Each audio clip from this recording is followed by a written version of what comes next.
गुरु और सदगुरु, इसमें थोड़ा सा टेक्निकल अंतर है, थोड़ा सा। एक मित्र शब्द पर भी कुछ कहूंगा। गुरुजन होते हैं, वो शिष्यों से मित्रवत व्यवहार करते हैं। आओ बेटा, और कैसे, बेटा कैसा, अरे खाया कुछ नहीं खाया, हंसी कर दी, मजाक कर दी।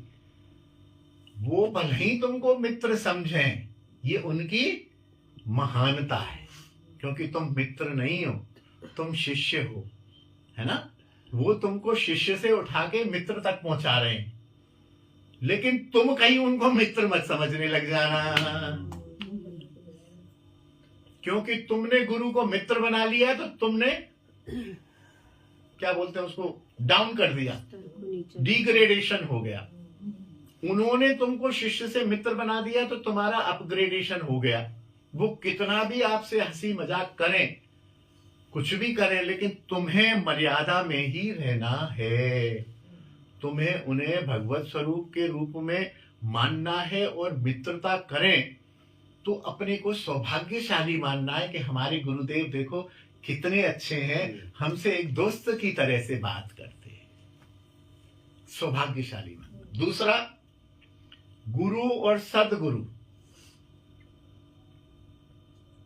आपने मुझे गुरु मान लिया, मेरे से दीक्षा भी ले ली, मैंने मंत्र भी बता दिया, नाम भी दे दिया, सब कुछ दे दिया, और आपको कुछ नियम भी बता दिए कि भैया ऐसे ऐसे ऐसे ऐसे करो, भजन में लगो, देखो शांत रहो, देखो क्रोध मत करो, देखो जो तुम्हारे पास है उतना ही पर्याप्त है, अब संसार की चीजों को बढ़ाओ मत, काम चल रहा है ना, करो ऐसा।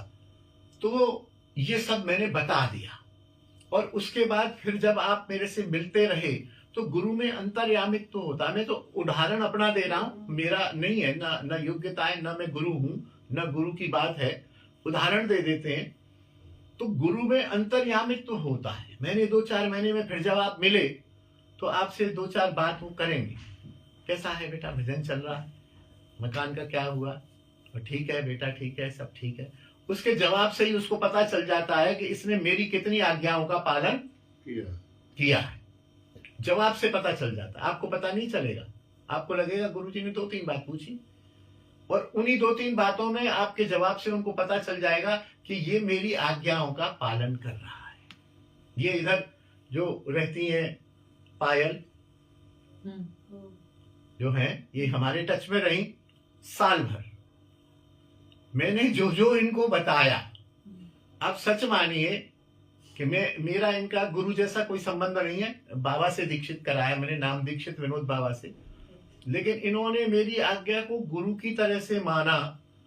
और आप सच मानिए कि मैंने वो बातें कही जो मैं खुद पालन नहीं करता था, इन्होंने अगली बार पता चला कि वो बातें पालन कर ली। मैंने कहा होटल में नहीं खाना, मैं फिर भी खाऊंगा, इन्होंने ना खाया आज तक। मैंने कहा घर गृहस्थी शादी बारात में नहीं जाना, नहीं खाना, तो फिर जाए नहीं। मैंने कहा जाओ और वहां ये शो करो, हाँ हाँ अरे छोले बड़े अच्छे बने थे, ऐसा लगे लोगों को कि तुमने खाया, खाना मत। नहीं खाया। मैंने जो भी इनको आदेश दिया, इन्होंने उसका पालन किया। परिणाम ये मिला कि 1.5 साल मेरे टच में रहने के परिणाम स्वरूप इनको धामवास मिल गया। जो अभी तक 10-10, 5-5 साल से धामवास के लिए लटक रहे हैं लोग, इनको 1.5 साल में मिल गया। और मैंने देखा कि ये जिस तरह से पालन कर रही हैं, ये इनको किसी अच्छे संत के साथ पास पहुंचाना चाहिए। तो पूज्य विनोद बाबा के पास इनको नाम दीक्षित कराया, और बाबा ने भी उसको, उनके पति को भी दिया नाम, पत्नी को भी दिया, बेटी को भी दिया, तीनों को दिया नाम। और पालन करते हैं बाकायदा, इतने नियमों को पालन करते हैं कि कुछ पूछिए मत। तो ऐसे में जब गुरु को ये लगता है कि ये शिष्य मेरी बताई हुई बातों पे चल रहा है, तो उस शिष्य में जब आत्मीयता हो जाए, वो सदगुरु हो जाता है, गुरु से सदगुरु हो जाता है। क्योंकि वो से लगता है अरे मैया को मैंने बताया, मैया ठीक है, हाँ कोई बात नहीं, मानती नहीं है मेरी बात, कोई बात नहीं, गुरु तो क्योंकि दीक्षा दी है तो गुरु तो मैं रहूंगा ही, शिष्य आप रहोगे। लेकिन आप यदि मेरी बात अक्षरशः मान रहे हैं, जीवन में उतार रहे हैं, तो मेरे अंदर एक आत्मीयता पैदा हो जाएगी कि वाह मजा आ गया, वाह अच्छा नहीं खाया गुरुजी, हम गए थे शादी में, हमने नहीं खाया। अच्छा गुरुजी ऐसा तिलक लगा के रखो, 24 घंटे तिलक, तीनों चारों छोटे छोटे बच्चों को तिलक लगा के रखो। तो आत्मीयता का नाम, जब गुरु में जब आत्मीयता पैदा हो जाए तो वह गुरु सदगुरु बन जाता है। तो बाबा जो है, सदगुरु के सारे गुण बाबा में थे।